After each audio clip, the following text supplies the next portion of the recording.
You've probably had this happen before. You talk about pizza, then suddenly your TV starts recommending cooking shows. Coincidence? Or is your TV actually listening? The truth is more surprising than most people realize. By the end of this video, you'll understand when your TV really can hear you, when it can't, and how to protect your privacy without throwing your television away. Let's make this super simple. Meet Daniel. It's Saturday evening. He's relaxing with his family. His smart TV is connected to the internet. He uses it to watch movies, play music, check YouTube, even ask questions using his voice. Everything feels normal. One day, Daniel jokes with his sister, "I wish we had a new air fryer." A few hours later, his TV's home screen is full of cooking videos. His phone starts showing air fryer ads. Daniel freezes. "Wait, did my TV hear that? It feels creepy." And honestly, sometimes it can be, but not for the reason most people think. Many smart TVs have microphones built into the remote. Some even have microphones inside the TV itself. They're designed to hear voice commands like, "Open Netflix," "Play football highlights," or "Turn the volume down." Think of it like a walkie-talkie. It stays quiet until someone presses the talk button, or until a wake word is detected on some models. Only then does it start paying attention. But here's what almost nobody realizes. The microphone isn't the biggest privacy risk.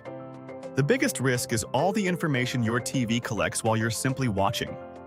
It knows what apps you open, what shows you finish, what time you usually watch, sometimes even which adverts you skip. Imagine someone following you around a shopping mall every weekend.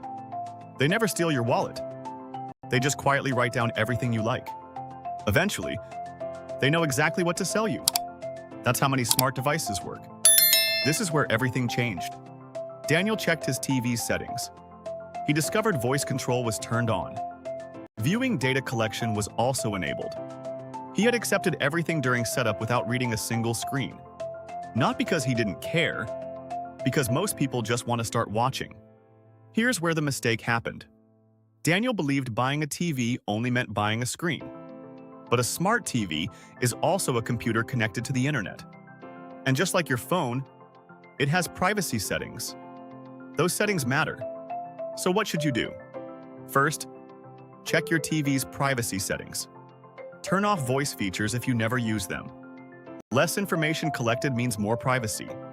Second, review what data your TV shares. Many brands let you disable viewing history and personalized advertising. Take 2 minutes to look. Third, keep your TV updated. Updates don't just add new features. They also fix security problems that criminals might try to exploit. Here's the bigger lesson. Your TV isn't secretly spying on every conversation, but smart devices can collect much more information than most people expect. The safest habit isn't being afraid of technology. It's understanding how it works. Because hackers don't always break in. Sometimes we accidentally leave the door open ourselves. If this video helped you become a little safer online, subscribe for simple tech lessons that anyone can understand. The internet can be dangerous when you don't understand how it works. My goal is to help you use it safely and build opportunities from it. If you've ever wanted to create educational videos like this without showing your face, I've packaged the exact process into my From Zero to Faceless course. Inside, you'll learn how to build a faceless content business using AI tools, storytelling, and simple workflows, even if you're starting from scratch. You can check it out through the link in the description or comment the word zero and I'll send it across. Until next time, stay curious and stay safe.